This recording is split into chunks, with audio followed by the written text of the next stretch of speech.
I usually don't like doing this, but if you're subscribed to me or about to subscribe, I strongly suggest you click on the bell icon as a better means to let you know that my video just got uploaded on your computer, phone, wherever you have YouTube, etc., etc.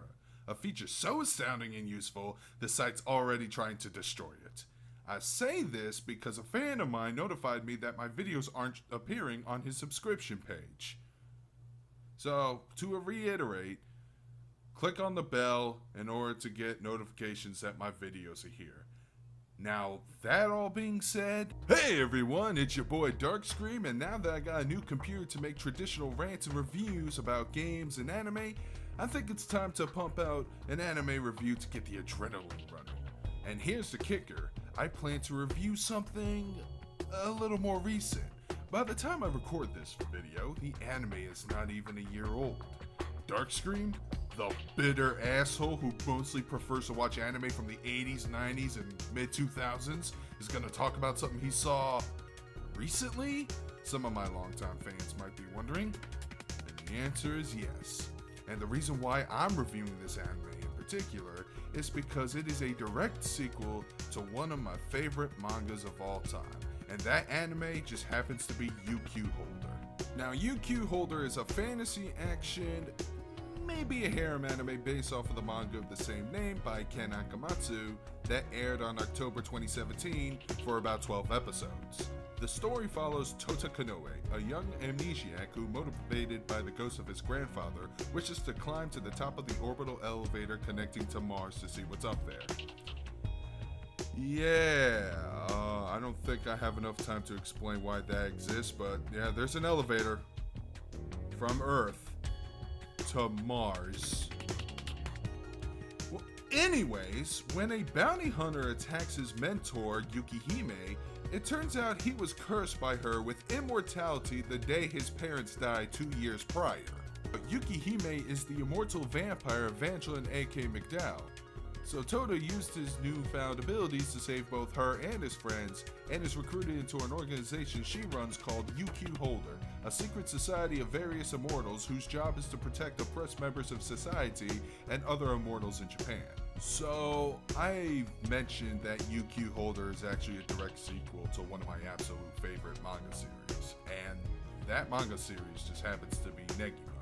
And how they handle it in this adaptation is more obvious than the first few volumes of the original manga. First off, they've added plenty of flashback scenes from Evangeline's perspective at her time with Mahora with Negi and her classmates, like the opening scene, for example, in the first episode. They peppered in scenes where Negi's ghost is coercing Tota to get to the tower. Yeah, Negi Springfield is Tota's grandfather. That was something that wasn't in the manga when I was reading it. And the opening theme song is actually a new cover of Happy Material, the theme from the first Xebec-produced Negima anime adaptation. And if your knowledge of Negima doesn't extend past that anime or the Studio Shaft adaptation, you might most likely be lost because it's taking material directly from the manga itself. Now, as a fan of Negima, I did a long-ass vlog about it, link in the description if you're interested. It was very nostalgic seeing that imagery and some of the scenes recreated in animated form, and even seeing characters like Chachamaru return and making cameos. And I do like the fact that one of the main characters was also one of the main characters from Negima, and that character was Evangeline. She was the only reason why I'd be interested in the series in the first place.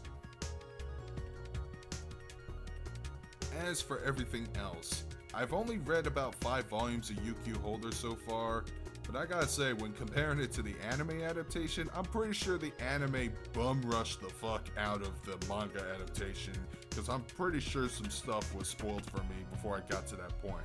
Which is okay, it's fine. I'll explain later when I wrap things up. The main character, Tota Kanoe, he's an alright character. Standard shonen protagonist stuff, very optimistic, able to make friends quickly, loves to fight.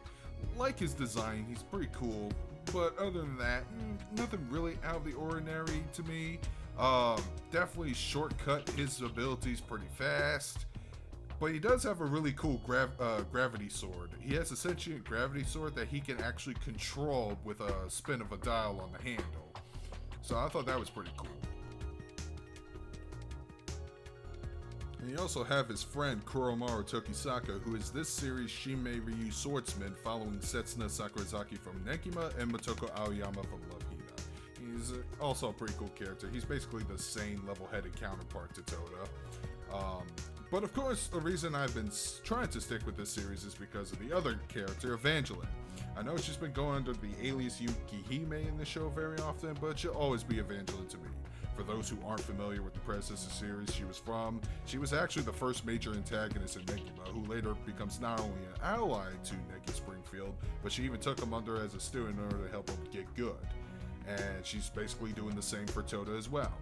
She was one of my absolute favorite characters in that series, and she still is in UQ Holder, so that's good. Now, the whole premise that surrounds immortalities this time was also another thing that hooked me into the series, because you got various types of immortalities, and they're almost crazy, insane, and game-breaking. You got cyborgs, immortal samurais, vampires, guys that have video game-esque lives and continue systems, and even weird, overpowered restart abilities. It's pretty damn crazy, but then again, Negima got really damn crazy with its powers and abilities too, so at least that's consistent. And they even managed to keep most of the over-the-top magic and melee fighting that Negima has at least. But wait a minute! You said this series was created by Ken Akamatsu. Yeah, I did. But Ken Akamatsu created Love Hina. Yeah? Yeah, he did. But you fucking hate Love Hina. Yes, but I fucking love Negima. And I also enjoy this series too. Just because a creator created something I utterly despise doesn't mean he can't create something I utterly loved. So don't you fucking forget that. Now, when I heard UQ Holder was getting an anime adaptation, I was informed that JC staff would be responsible, and I didn't know what to expect from them. They made good stuff I enjoyed, like Excel Saga, but they also made Mabarajo as well. And suffice to say, yeah, pretty middle of the road. It's no studio shaft like the second season of Negima, but hell, at least it's not Zebek's horrible Negima adaptation. There's plenty of crazy fight scenes that leave characters dismembered and lying on puddles of blood, which surprised me. Censorship with violence in anime has felt more strict nowadays unless you're an OVA, but I was still getting ooh, fuck reactions out of some of the brutality. There was also a well done arm wrestling match that rivaled the Negi vs. Kufei scene. That was fun. Honestly, I'm surprised this is coming out of my mouth, but I think they could have added longer action scenes in the series, but it seems like they were just trying to get through with a 12th episode count. So that's why it felt so quick. I thought most of these fight scenes, like the one that took place in the village late in the middle of the series, I thought that was going to last like a good solid 3 episodes. But no, I believe like an episode and a half, it was already done. But points against the animation would have to be where in episode 3, they had these god-awful CGI monsters that were attacking the UQ Holder base. Looked like somebody was trying to make an army of Godzillas out of black turds. And I definitely don't want to see any more CG like that if that was going to be the standard. No, fuck off. Don't ever do that again. Please stop. Also, another bit of a warning. This is Ken Akamatsu, creator of Love Hina, creator of Negima. There is copious amounts of fan service. And if that repels you, then I wholeheartedly understand. As much as I love Negima and UQ Holder, I do think the fan service gets in the way too many goddamn times. I seriously think he needs to chill out with the fan service. Now, at this point in the review, I would talk about the dub of the anime, but the truth is, I saw it subbed. It's licensed by Sentai Filmworks, but I don't believe they have a dub on the platform I viewed it on. And honestly, I'm not really into seiyus so hard to even give a deep analysis about them. All I could say is, well, I heard the voice cast in Negima return to reprise their roles, and that none of the voices really annoyed me. I was expecting Toda to be grating on my ears because of him being an aforementioned goody two-shoed optimist shonen protagonist, but no, he didn't bother me at all. not once I heard any of the voices of these characters and went, oh god, will you just shut up? Not even from this villain named Chao Xing-Sign, whose whole character just seems to be a freaking creepazoid every chance he gets. And as for the music, it's alright. Nothing I want to put on my MP3 player. I mean, I do like the cover version of Happy Material Go, but that's something that already existed in Negima, so I don't even know if that's a point. But I don't see that as praise towards the music department for UQ Holder, because that's already something that existed in Negima before, So overall, UQ Holder, while I enjoyed the anime a lot to the point where it even motivated me to pick up the manga again, I'll admit it's pretty damn fast paced, probably spoiled some rather important plot details from the manga for me, but that's a rare case where the spoiler did the opposite of ruin it for me. And the anime did set itself up with another season, but I'm not really holding my breath. I mean, if it does, great, more anime. If not, I'm not too upset. I'm used to anime adaptations of Negima going awry at this point in my life. But, you know, I still had fun viewing it with my friend Windsor. And speaking of Windsor, as a little bonus, here's his 2 cents on UQ Holder as well.